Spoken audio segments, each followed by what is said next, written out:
Vous savez, nous sommes dans une logique où nous partageons chacun des détails en rapport avec les projets de construction dont nous avons la charge avec vous. Il n'est pas question qu'un prestataire intervienne sur le projet sans que vous ne sachiez de quoi il s'agit. Nous nous sommes donné cette mission afin d'éclairer le grand public sur ce que nous avons appelé les bonnes pratiques en termes de construction. Il suffit de parcourir nos grandes métropoles pour constater que l'humidité a eu raison de plusieurs bâtiments. Dans ce sens, nous avons bien voulu partager les moyens, les mécanismes que nous avons mis en jeu pour pouvoir au mieux combattre l'humidité. Au mieux simplement parce qu'il n'y a pas d'étanchéité 100%.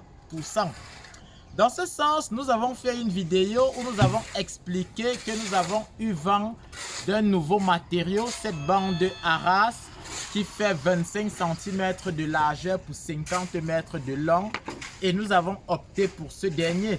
Je rappelle que sur sa notice technique, on peut lire bande d'Arras conçue pour créer une barrière d'étanchéité permettant une coupure de capillarité au niveau de la liaison entre la semelle basse et la maçonnerie.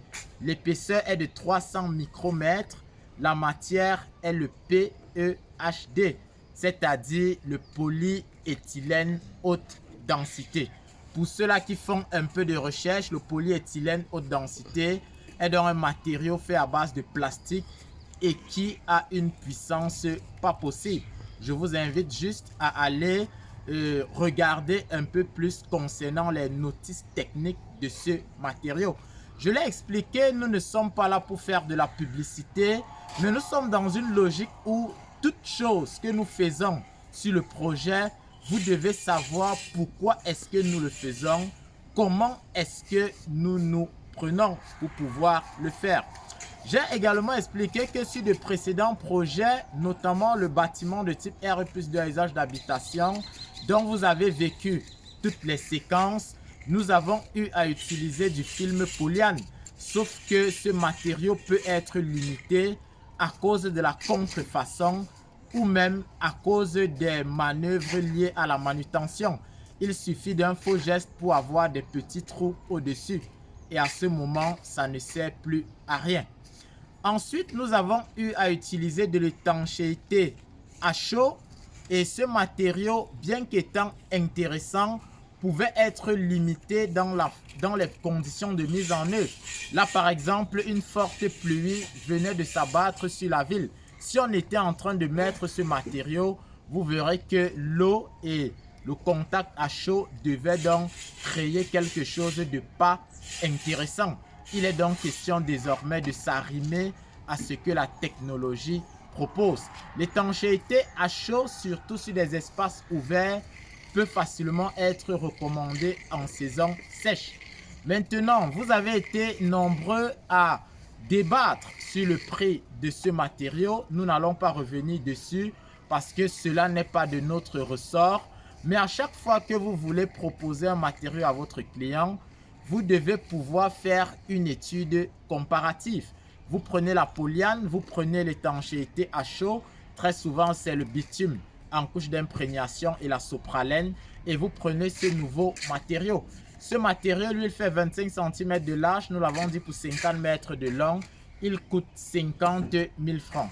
Lorsque vous prenez la sopralène, ça oscille très souvent entre 50 et 65 000 francs selon la qualité. Vous aurez 1 mètre de large pour 10 mètres de long. Si vous prenez 1 mètre, vous divisez par 4 pour avoir les 25 cm. Vous verrez que vous avez 4 morceaux. Et sur 10 mètres, donc ça fait 40 morceaux. Autrement dit, la sopralène, c'est 40 mètres pour une largeur de 25 cm. Le prix est entre 50 et 60 000. Et à ce prix, vous devez ajouter le prix du bitume pour pouvoir jouer le rôle de la couche d'imprégnation et la main d'œuvre de l'étanchéiste. Lorsque vous faites cette étude comparative, vous voyez que ce produit n'a pas besoin d'un étanchéiste parce que le technicien peut poser avant de travailler. Et ensuite, les conditions climatiques ne sont pas une contrainte.